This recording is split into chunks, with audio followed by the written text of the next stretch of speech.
6వ మాటను చదువుదాం. యోహాను సువార్త 19వ అధ్యాయం 30వ వచనములో ఈ మాట ఉంటుంది. వారు ఇచ్చోపుతో పట్టుకున్నటువంటి చెరకుతో నిండి ఉన్నటువంటి ఆ స్పాంజీ చెరకు తీసుకొని ఇచ్చోపొడుకు తగిలించి ఆయన నోటికి అందించిరి. యేసు ఆ చెరక పుచ్చుకొని సమాప్తమైనదని చెప్పి తల వంచి ఆత్మను అప్పగించెను.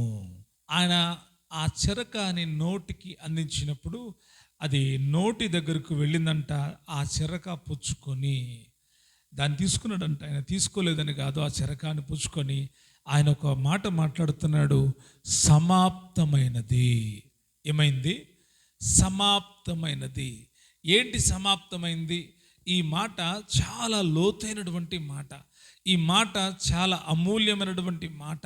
యేసు ప్రభువారి జీవితంలో చాలా అమూల్యమైన మాట ఈ 6వ మాట. ఏమి సమాప్తము చేశాడు, ఏమి ఆయన ముగించాడు, ఏ పని నిమిత్తం ఆయన ఈ లోకానికి వచ్చాడో ఆ పని అంతా కూడా ఆయన సమాప్తము చేశాడు. స్తోత్రం చెల్లిద్దాం గట్టిగా.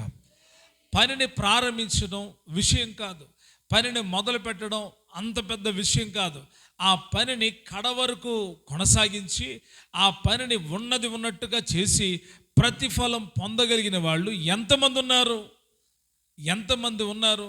దైవ గ్రంథంలో మనం చదివితే అలా ప్రతిఫలాన్ని అనుభవించిన వాళ్ళు దేవుని పిల్లలు మాత్రమే. దేవుడు కొందరికి మాత్రమే బాధ్యతనిచ్చాడు. అయితే యేసుక్రీస్తు ప్రభువారు శ్రేష్టమైనటువంటి వ్యక్తిగా కనబడుతూ ఉన్నాడు.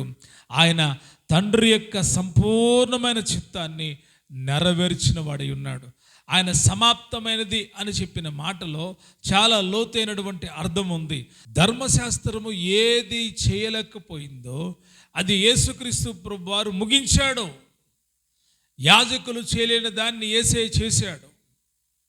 ప్రధాన యాజకుడు చేయలేని పనిని యేసయ్య చేశాడు. ప్రత్యక్ష గుడారములో ఏదైతే కొనసాగవలసి ఉందో వాటన్నిటినీ కూడా యేసుక్రీస్తు ప్రభువారు సమాప్తము చేశాడు.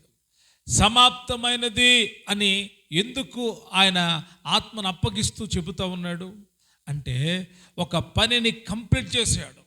పనిని కంప్లీట్ చేసినప్పుడు ఏమవుతుంది? బహుమతి వస్తుంది.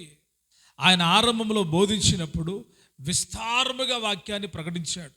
ఆయన వాక్యాన్ని వినడానికి వచ్చిన ప్రజలు 3 దినాలు ఆయనతోనే ఉన్నారు.